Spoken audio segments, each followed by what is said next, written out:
निधन भएकाको संख्या 20 जना छ। यसमा फेरि म एकपल्ट दोहोऱ्याउन चाहन्छु। मैले यसो भनिरहँदा कतिपयले यसलाई त्यति के कारणले हो यथार्थ भन्दाखेरि अलिकति रुचिकर मान्नु भएको छैन कतिपयले, म जान्दिनँ के कारणले हो। तर यो 20 जनाको जुन निधन भएको छ त्यसमध्ये कोरोनाकै कारणले निधन भएको भन्दा पनि यो 20 जनाको संख्या हामीले किन भन्नु पर्यो भने जुनसुकै कारणले निधन भएको भए पनि यदि कोरोना संक्रमित भेटियो भने पाइयो भने त्यस्तो अवस्थामा कोरोनाबाटै निधन भएको भनेर मान्नुपर्छ भन्ने विश्व स्वास्थ्य संगठनको त्यो निर्देश छ। अहिलेसम्म देशमा कम्युनिटीमा संक्रमण फेरि पनि कम रहेको छ। ठुलो संख्या हामी सबैलाई थाहा छ। असाधारण ढङ्गले हाम्रो क्षमता, हाम्रो तयारी कुनै पनि हिसाबमा भन्दा बढी बाहिरबाट आउनेहरूको संख्या ठुलो छ, जसले गर्दाखेरि क्वारेन्टाइनमा टेस्ट नपुग्नु वा टेस्टको आवश्यक मात्रामा क्वारेन्टाइनमा टेस्ट गर्न नसकिनु वा प्रतीक्षा गर्न पर्नु वा स्वाब कलेक्सन त्यो एउटा डम्पिङ भएको जस्तो स्थितिमा त्यो क्युमा रहनु, हाम्रो क्षमताले लगातार नभ्याउनु जस्ता कुराहरू अथवा क्वारेन्टाइनको उचित प्रबन्ध पुगेन भन्ने साथीहरूको गुनासो छ। कतिपय ठाउँमा त्यो कुरा हो। किन त्यस्तो भयो त भन्दा हामीले देशभित्रको वा बाहिरको फाटाफुट्टा आगमन अरू देशहरूको जस्तो फाटाफुट्टा आगमनको सामना गर्न पर्ने अवस्था रहेन। हामीले बाढीको जस्तो सामना गर्नु पर्यो। अरू देशहरूमा केही बाहिरबाट संक्रमित आउने र समुदायमा फैलाउने त्यसको सामना गर्नु पर्यो भने हाम्रो देशमा बाहिरबाट आउने संक्रमित आउनेहरूकै संख्या आउनेहरूको संख्या अत्यन्तै ठुलो र संक्रमित भएरै आउनेहरूको संख्या ठुलो, जसले गर्दा हामीलाई परीक्षण गर्न पनि त्यत्रो संख्यामा एकैचोटि परीक्षण गर्न सजिलो रहेन। जस्तो अब प्रधानमन्त्री कार्यालय भनेपछि यसै सुन्दै रिस उठ्ने हो भने त कुनै त्यस्तो रिस उठ्नु हुँदैन, सुन्दै रिस उठ्नु पर्ने कुरा होइन त्यो। आज को छ भन्ने, कसको सरकार छ भन्ने होइन, तर जसको भए पनि प्रधानमन्त्री पनि चाहिन्छ देशलाई, प्रधानमन्त्रीको कार्यालय पनि चाहिन्छ। आज कोही मन नपर्ला तर पनि त्यहाँ गरिएको विनियोजन चाहिँ अनुपयुक्त छ भन्ने त्यस्तो होइन। त्यसकारण कोरोनामा लगाउन बजेट हामीले व्यवस्था गरेकै छौँ। मैले खाना खाँदाखेरि कहिले कहिले बाहिर ब्रेकफास्ट गर्दा या खाना खाँदाखेरि बाहिर बरन्डामा खान्छु। बरन्डामा खाएपछि काग मसँग खानेकुराको सम्बन्धमा अलिकति लडाइँ गर्न आउँछ। मलाई पनि भोक लागेको छ, आफै मात्रै एक्लै बसेर खाने, ल्याउ खाना भन्न आउँछ। त्यो मैले खाना दिन्छु, तर ऊ जबसम्म सुरक्षित छु, मसँग जालझेल भएको छैन, धोका भएको छैन भन्ने यकिन हुँदैन तबसम्म मैले खाना दिएको हुन्छु, खाँदैन। किनभने यसले मलाई कुनै ट्रिक त गरिरहेको छैन, यति नजिकै खाना दिएको छ, कसरी खाने? म खाना समाउन खोज्दाखेरि उसले मलाई समात्यो भने के गर्ने? उसले शङ्का गर्छ, यकिन गर्दैन। अनि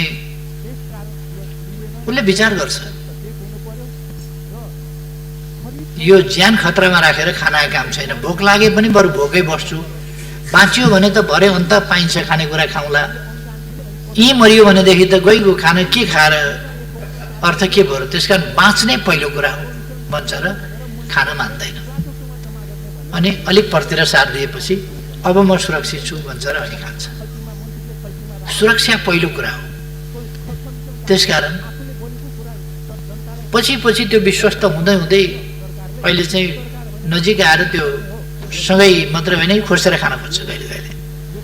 उसलाई विश्वास भयो कि यसले मार्दैन, यसले कुनै पासो थाप्दैन, जालझेल गर्दैन भनेपछि त्यो अलिकति टेम्ड भएको छ, अलिकति घरेलुपन त्यसमा आएको छ। तर पनि ऊ पूर्ण यकिन चाहिँ गर्दैन। फेरि पनि हेर्छ, अनुहार हेर्छ, हात हेर्छ, हात चलाइ हेर्छ, उसको खानातिर मुखतिर नै लगाएको छ कि मात्रै ल्याउन खोज्दैछ त्यो हेर्छ। उतिर हात यसो गर्यो भनेदेखि ऊ फुत्त पर सरिहाल्छ। यो जैविक प्रवृत्ति मानिसमा हुन्छ। त्यसकारण मान्छे झन् सचेत हुन्छ, मर्न चाहँदैन, आत्महत्या गर्नै सक्दैन। बाँच्ने प्रवृत्ति मानिसको मात्रै होइन, जैविक हो, जीवमा पनि त्यो हुन्छ भने मान्छे त झन् सचेत, ऊ चाहिँ बाँच्न चाहन्छ, बाँच्न खोज्छ। त्यसकारण जब मान्छेले आत्महत्या गर्छ तब बुझ्नुपर्छ पीडाले मर्यो, के भएर मर्यो, कसो भएर मर्यो भने पनि त्यस पीडाले उसलाई पहिले डिप्रेसनमा लान्छ र डिप्रेस भएपछि मात्रै उसमा मर्ने प्रवृत्ति सुरु हुन्छ र हाबी हुन्छ। जब मर्ने प्रवृत्ति, मरु लाग्ने प्रवृत्ति हाबी हुन्छ तब उसले आत्महत्या गर्छ। त्यसकारण हामीले साइकोलोजिकल ढङ्गले ट्रिट गर्ने, काउन्सिलिङ गर्ने यस्ता बेलामा जरुरी छ। त्यसै कारण हामी भनिरहेका छौँ कि टेरर, मानिसलाई टेरर हुने गरी, टेरराइज हुने गरी होइन, सतर्क हुने गरी कुरा गरौँ। हामी पनि सतर्क बसौँ, आतंकित नबनौँ। कोरोनाबाट सतर्क बसौँ, आतंकित नहौँ। यो खराब हो, यसले मार्न पनि सक्छ, तर त्यसबाट हामी बाँच्न सक्छौँ, सर्न नदिन सक्छौँ सतर्क भयौँ भने। त्यसकारण आतंकित नबनौँ। आतंकले डिप्रेसनमा लान सक्छ। यस्तो कुराहरू थुप्रै भएको छ। डिप्रेसन, अब कोरोनाको कारणले डिप्रेसन भएको हुनसक्छ, अथवा कोरोनाका समयमा भएका अन्य गतिविधि, अन्य क्रियाकलाप, अन्य हिंसाजन्य कुराहरू अथवा अरू प्रकारका मानसिक दबावहरू सृजना भएर पनि डिप्रेसनमा गएको हुनसक्छ र आत्महत्या भएको हुनसक्छ। तर त्यो लकडाउनका कारणले होस्, अरू कारणले होस्, कोरोना लाग्ला भन्ने डरले होस्, अथवा लकडाउनको फाइदा लिएर कसैले सबलले दुर्बललाई पीडा दिएको होस्, बाँच्न कठिन बनाएको होस्, मर्यादित जीवन जिउन नदिएको होस्, जेसुकै कारणले भए पनि त्यस्ता कुराहरू हुने गरेका छन् जसप्रति सरकार अत्यन्त संवेदनशील छ। नेपालीमा इम्युन सिस्टम धेरै राम्रो छ भनेर मैले धेरैपल्ट सकारण भनेको छु। सकारण, त्यसका तर्कहरू छन्। कतिपयले इम्युन सिस्टम बुझेका छैनन्। नेपालीहरूमा असाधारण इम्युन सिस्टम छ। एकाध उस्तै कमजोर भएका मान्छे, इम्युन सप्रेस गरेका मान्छे, त्यस्तोहरूलाई मात्रै खतरा हुन सक्छ। नत्र भने साधारणतया भन्ने हो भने नेपालीहरूमा जुन इम्युन सिस्टम छ त्यो लागेर पनि त्यसले लगिहाल्न सक्छ भन्ने कुरा छैन, होइन। त्यसै कारण क्वारेन्टाइनमा 1,08,336 जना मानिस अहिले छन्। यति उपयुक्त क्वारेन्टाइन यति बनाउने हो भने करिब करिब युद्ध स्तरमा बनाउने हो भने 1 वर्षमा बनाइसकिँदैन। मान्छे बस्ने आवास बनाउने कुरा हो नि। 1,08,336 वटै टोयलेट बनाउनु पर्यो, किचन बनाउनु पर्यो, त्यहाँ खट्ने मान्छे त्यति चाहियो। यो प्रधानमन्त्री कार्यालय मातहतमा रहेको अनावश्यक खर्च भन्ने छ नि, यो अनावश्यक खर्च भनेको यस्तैमा लाग्ने खर्च, त्यसको अनुगमन गर्नु पर्यो। स्वास्थ्य कर्मीहरू खट्नु पर्यो, डाक्टर चाहियो, नर्स चाहियो। स्वाब टेस्ट गरेपछि त्यो स्वाब टेस्ट गर्ने, फेरि पुर्याउने ती सबै मान्छे पनि चाहिए। सुरक्षा कर्मी चाहिए, भोलिन्टियर्स पनि चाहिए। 3टा भोलिन्टियर्स अपराधी निस्किए भनेर संसारभरिका भोलिन्टियर्स भनेका अपराधी हुँदा रहेछन् भन्ने ठान्नु हुँदैन। भोलिन्टियर्स भनेको एउटा पवित्र नाम हो। तर अब कोही अनेक भेषमा पनि कुकर्मीहरू निस्किन्छन्। पवित्र भेषमा विभिन्न नामका, विभिन्न रङका बर्को ओढेर पनि भेटिन्छन्। त्यसो भनेर त्यस्तो बर्को ओढ्ने जति या त्यस्तो नामका वस्त्र धारण गर्नेहरू जति सबै त्यस्तै हुन्छन् भन्न सकिँदैन। एमसिसी पढेका मान्छे मैले त्यति भेटिनँ। एमसीसी सम्झौता खोजेर ल्याएर पढे हुन्छ। पढ्ने भन्दा हल्लाका भरमा कुद्ने र जसरी भए पनि विरोध गर्न पाए भयो भन्ने कस्तो चिन्तन। खुट्टाले टेकेर हिँड्न छोडेर टाउकाले टेकेर त्यो हातले टेकेर खुट्टा ठाडा पारेर हिँड्ने अभ्यास गर्न किन जरुरी छ? खुट्टाले टेकेर हिँड्नुपर्छ। खुट्टाले टेकेर हिँड्ने भनेको जे त्यसमा प्रबन्ध छ त्यो प्रबन्ध पढेर त्यो प्रबन्धमा ठिक बेठिक यहाँ छ भनेर भन्नु चाहिँ एउटा कुरा हो। लहैमा लौ अमेरिकी सेना आउने भयो, कहाँ पढ्छन् के पढ्छन् अचम्म लाग्छ मलाई। कागले कान लगो भन्दाखेरि लाँदा त दुख्छ होला नि अलिकति, त्यो दुख्या छैन भने होइन होला त भन्ने थाहा पाउनु पर्यो नि पहिले। दुख्या छैन तै पनि सुटुकै लगेछ कि भन्ने हो भने पनि छाम्नु पर्यो नि काम छ कि छैन यहाँ भनेर।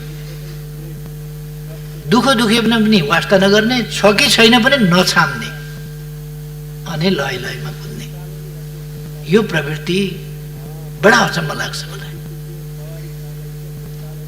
अहिले सडकको पनि विषय बनेको छ, अन्तको पनि विषय बनेको छ। यो सान्दर्भिक अहिलेको विषय यहाँको नभएको हुनाले म यसमा धेरै अगाडि जान चाहन्न। तर पढे हुन्थ्यो नि सम्झौतामा के लेखेको छ कि यस देशमा विकास हुन आँट्यो भन्ने चिन्ता हो।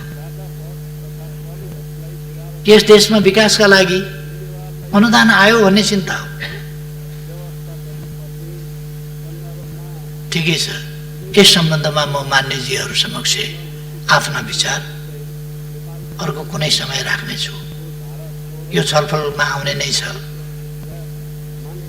म मान्यजीहरूलाई आग्रह गर्न चाहन्छु, एक जमानामा महाकाली सन्धिको सम्बन्धमा यति ठुलो बबन्डर आँधी हुरी मचियो,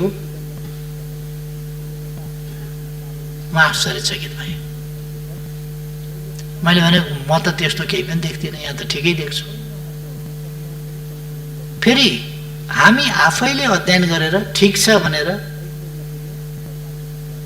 दुई सरकारका बीचमा हस्ताक्षर गर्दा हामी सरकारमा नभएको पार्टी पनि त्यहाँ उपस्थित थियौँ र हाम्रो नेतृत्व वर्ग त्यहाँ उपस्थित थियो र यो गरौँ त सही गरौँ, ठिक छ, तपाईँहरूको पनि मन्जुर छ, प्रतिपक्षको पनि मन्जुर छ भन्दा मन्जुर छ। प्रणब मुखर्जीले हस्ताक्षर गर्ने बेलामा फेरि 3-4 पल्ट पहिले सोधिसकेर हस्ताक्षर गर्ने बेलामा कलम समातेपछि तो मैं साइन कर लूं सोधेको थिएँ। हाँ ठीक है कीजिए भनेपछि उनले साइन गरे। पछि हाँ ठीक छ, ठीक है कीजिए भन्ने साथीहरू बुर्क उफ्रिया देखेपछि मैले अलिकति कडा शब्द प्रयोग गरेका थिएँ। त्यति बेला हामीले कहीँ गाँजा भाङ धतुर केही त खाएको थिएन होला। मलाई धेरै गाली गर्न सकिन्छ, तर मेरो अभिव्यक्तिमा कहीँ कतै चुकेको कुरो कसैले निकालिदियो भने धन्यवाद दिन्छु। इतिहास खोज्न गए हुन्छ। 55 वर्ष भयो मैले राजनीति गरेको। यो 55 वर्षको इतिहास खोज्न गए हुन्छ। खोजेर एउटा शब्द कहीँ त्रुटिपूर्ण निकालिदिए हुन्छ। 48 सालदेखि म संसदमा छु। संसदमा बोलेका कुराहरूको त्रुटिपूर्ण भनाई, देश हितको विरुद्धको भनाई, जनताको हितको विरुद्धको भनाई, सत्ता पक्षमा हुँदा होस् प्रतिपक्षमा हुँदा होस्, मैले प्रतिपक्षको हिसाबले सत्ताको आलोचना गर्नुपर्छ भनेर त्यसरी बोल्ने गरेका थिएन, छैन। अस्ति कसले निकालेछ फेरि यो 53 सालमा मेरो नेतृत्वमा एउटा आयोग बनेको थियो। त्यस आयोगले प्रतिवेदनै दिएको छ। त्यस प्रतिवेदनमा लिम्पियाधुराबाट निस्किएको काली नदी सिमाना हो। त्यसभन्दा पूर्वका उत्तरका पूर्वका लिम्पियाधुरा, लिपुलेक, कालापानी नेपालका भूभाग हुन् भन्ने कुरा त्यस प्रतिवेदनमा पनि लेखिएको रहेछ, जसमा मैले हस्ताक्षर गरेको छु। यो त 53 सालमा पनि लिम्पियाधुरादेखि भनेको रहेछ, आज मात्रै होइन। महाकाली सन्धिको समयमा पनि मेरो भनाइ कसलाई मन परेन र के भन्यो भन्ने कुरा होइन, लिखितै प्रमाण कसैले खोजेर निकालेछ, धन्यवाद छ। लिम्पियाधुरादेखिकै भूमि नेपालको हो भनेर त 53 सालमा नै मैले प्रतिवेदन बुझाएको रहेछु, हस्ताक्षर गरेको रहेछु। त्यसकारण मेरो आग्रह छ हाम्रा बहसहरू तदनुसारकै इतिहासमा सत्य साबित हुने हुनुपर्दछ, सेन्टिमेन्टका कुरा होइन।